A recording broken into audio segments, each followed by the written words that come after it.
Hello दोस्तों, मैं अविनाश आप सबके लिए लाया हूँ एक और नई मज़ेदार कहानी लालच का फल।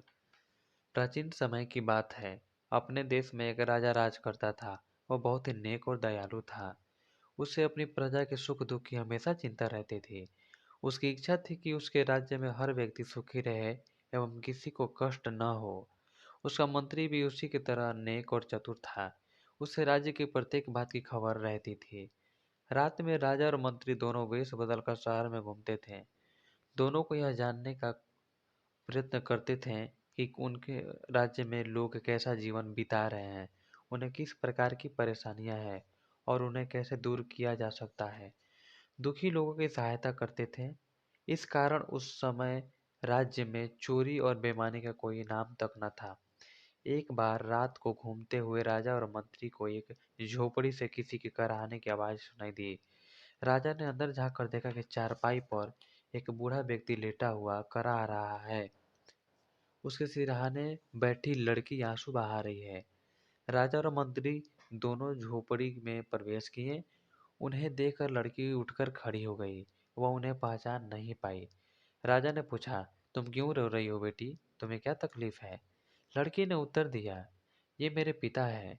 लकड़ी काटकर हमारा गुजारा चलता है, लेकिन मेरे पिताजी 4 दिन से काम पर नहीं गए हैं। इसलिए घर में न तो खाने को रोटी है और न इलाज कराने के पैसे हैं।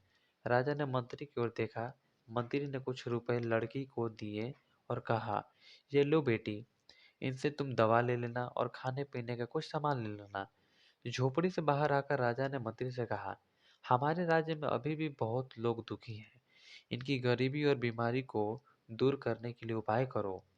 मंत्री ने उत्तर दिया, महाराज, कल रात को हम इसी गली से दोबारा निकलेंगे।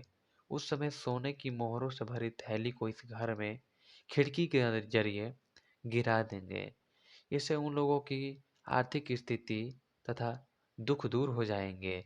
इस प्रकार बातें करते हुए दोनों आगे निकल गए। दोनों की यह बात पड़ोस के एक व्यक्ति ने सुन ली। वो बहुत ही लालची था। उसके मुंह में पानी आ गया। वह किसी तरह से उन सोने के मोहरे को लेने के लिए उपाय बनाने लगा। दिन निकलते ही उस बूढ़े व्यक्ति के पास पहुंचा और बोला, बाबा, क्या आप यह अपना घर मुझे बेचोगे? मैं तुम्हें इस घर के बदले में 1,000 रुपए दूंगा। बूढ़ा व्यक्ति आश्चर्यचकित होकर के उसको देखने लगा। इस छोटे से टूटे फूटे घर की कीमत 1,000 रुपये। उसे चुप देखकर आदमी ने कहा, अच्छा 2,000 ले लेना। बूढ़े की लड़की होशियार थी, वो समझ गई इसमें जरूर कोई बात है। वो बोली, 2,000 तो बहुत कम है। आखिर में 5,000 पर सौदा पक्का हो गया। उस आदमी ने कहा, 5,000 रुपये देकर उनका घर खरीद लिया। अब वह पूरी उत्सुकता से रात की प्रतीक्षा करने लगा। मंत्री को अपने गुप्तचर द्वारा इस सौदे का पता लग चुका था।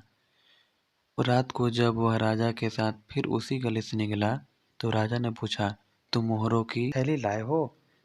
मंत्री ने जोर से उस लालची व्यक्ति को सुनाते हुए कहा, महाराज, इस बूढ़े व्यक्ति को 5,000 तो मैंने सुबह ही दिलवा दिए थे, जो इसके निर्वाह के लिए काफी हैं। आइए आगे चलें, शायद कोई और दुखी व्यक्ति मिल जाए। जो यह सुनकर लालची व्यक्ति ने अपना सिर पटक लिया।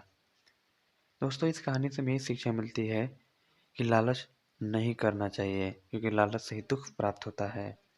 दोस्तों, आपको ये कहानी कैसी लगी कमेंट करके बताएं, ताकि और ऐसी मज़ेदार कहानी मैं लाता रहूं। मिलते हैं अगले वीडियो में एक नई कहानी के साथ। धन्यवाद। दोस्तों, लाइक और कमेंट करते रहें और शेयर भी करें।